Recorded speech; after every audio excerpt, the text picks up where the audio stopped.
Beer è un prodotto esclusivo Azienda Agricola Pancera, il buon seme, i buoni frutti.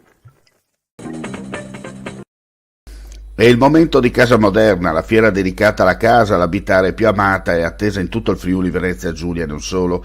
La 69esima edizione prenderà il via sabato 1 ottobre con stand aperti a partire dalle 10 e sarà la prima inaugurazione, prevista alle 11:30 in Sala Bianca, per il neopresidente di Udine Gorizia Fiere Antonio Di Piazza, che presenterà questa storica manifestazione così importante per le aziende che vi espongono e per il sistema economico e produttivo della regione. Alla cerimonia inaugurale interverrà l'assessore regionale alle finanze Barbara Zilli e per le compagine societarie della fiera il presidente della Camera di Commercio di Pordenone Udine Giovanni Da Pozzo, l'assessore alle attività produttive del comune di Martignacco Giulio Merluzzi, l'assessore alle attività produttive turismo e grandi eventi del comune di Udine Maurizio Franz e il presidente di Confartigianato Imprese Udine Graziano Tiratti. Dopo gli interventi seguirà il tradizionale taglio del nastro e la visita dei padiglioni, completamente saturati dalla partecipazione di 126 espositori diretti che con le loro case rappresentate portano a oltre 200 i marchi presenti. Governatore, un progetto che guarda al futuro, che guarda soprattutto alla salute dei cittadini di Friuli Venezia Giulia, ma anche a livello nazionale come progetto pilota.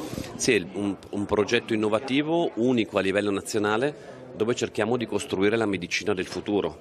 C'è un sistema nazionale sanitario che deve essere in grado di dare risposta alle esigenze di salute dei cittadini ed essere in grado ovviamente di stare in piedi. Questo progetto va in quella direzione, creare sistemi innovativi per garantire la salute e per garantire il benessere dei cittadini con tutta la medicina predittiva che è fondamentale per il futuro, non soltanto per curare patologie, ma perché le patologie non si sviluppano nei pazienti, quindi è veramente una visione innovativa e ringrazio i partner che hanno deciso di lavorare con Regione Friuli Venezia Giulia. In termini finanziari è un impegno importante anche per la Regione. Sì, abbiamo messo a disposizione sul triennio 45 milioni di euro proprio per costruire questo, sapendo con chiarezza che non dobbiamo soltanto affrontare le emergenze dell'oggi, che ovviamente ci sono, ma sapere costruire la medicina del futuro, altrimenti rischiamo di lavorare solo per le emergenze e non dare mai risposte strutturali.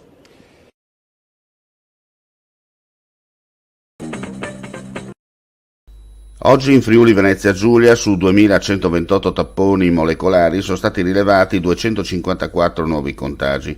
Sono inoltre 3250 i test rapidi antigenici realizzati, dai quali sono stati rilevati 968 casi.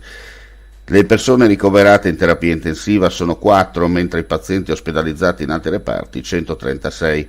Lo rende noto la Direzione Centrale Salute della Regione Friuli Venezia Giulia nel bollettino quotidiano. Nella giornata odierna si registrano 3 decessi.